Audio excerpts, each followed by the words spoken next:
সম্প্রতি জনপ্রিয় টিকটকার প্রণবী নাফিসার বাড়িতে ডাকাতি হয়েছে, কিন্তু কি হয়েছে সেটা জানেন? প্রণবীর ভাইরাল ড্রেসটি ডাকাতি হয়ে গেছে। প্রথমে স্বামী লাইভে এসে জানায় তাদের সবকিছু নিয়ে গেছে, বাড়িতে কোনো কিছুই অবশিষ্ট রাখেনি।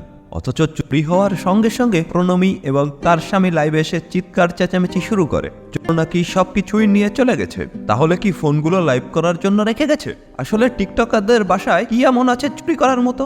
ভক্তদের মতে, যে চোর তাদের বাসায় চুরি করতে যাবে, স্বয়ং সেই চোর নিজেই তার জিনিসপত্র রেখে আসবে। তবে অনেক নেটিজেনই বলছে ভিন্ন কথা। তাদের মতে, বাসায় কোনো জিনিস চুরি না করে প্রণবীকে চুরি করলে ভালো হতো।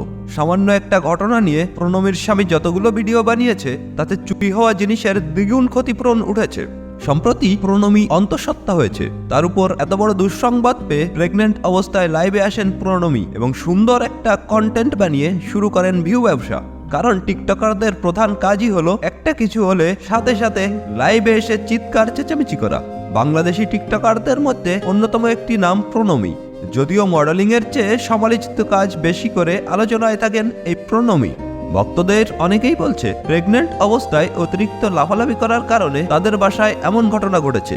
বর্তমানে শুটিং এর নামে অশালীনতা ছড়ানোর শীর্ষে রয়েছে নাফিসা প্রণবী। নির্লজ্জ কাকে বলে সেটা হয়তো প্রণবীর ভিডিও না দেখলে বুঝতে পারবেন না।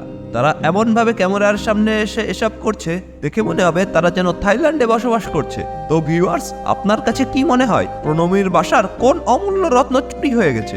উত্তর অবশ্যই কমেন্টে জানাবেন।